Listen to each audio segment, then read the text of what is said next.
Hello again and welcome back. We are here for our last EK in 7.3, and in this case, SPS 7C3 is focusing on the Human Development Index.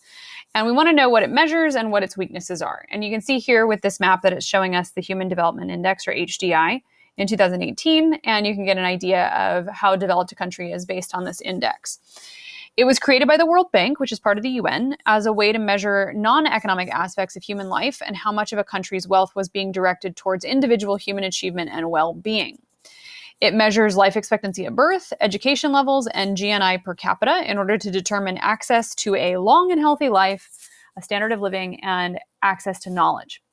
A country's score takes into consideration those three factors, with the highest score being a 1.0, which would be 100%, which also allows the UN to determine whether a country or region is developed, which would mean that it's above a 0.80, or developing, which is then broken into three categories. High developing, which is 0.70 to 0.80, medium developing, which is 0.55 to 0.69, and low developing, which is below 0.55. And you can see that here on this map as well.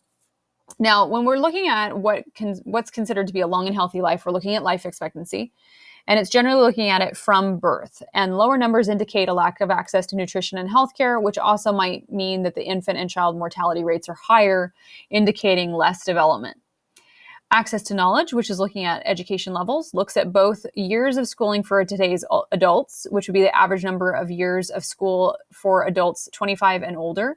In developed countries, this is an average of 12.2 years and 7.3 years in developing countries. And it also looks at the expected years of schooling for today's children, which would be forecasting the number of years an average 5-year-old will spend in school. And other factors are to consider include pupil to teacher ratio and literacy rates. When looking at standard of living, which is focusing on income, it looks at both GNI per capita and PPP, purchasing power parity, which again looks at the cost of goods across countries to determine who has more purchasing power and is thus better off. The weaknesses of HDI is that it doesn't really capture the quality of life factors like how people feel about economic security or empowerment, and it doesn't really address persistent poverty or measure existing inequalities within a country, which could be gender inequalities, ethnic inequalities, or cultural inequalities.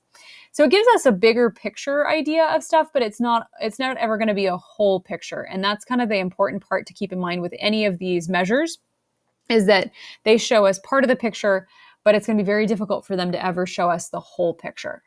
And that's about it for HDI. So I will catch you all later with 7.4. And if you have any questions, let me know.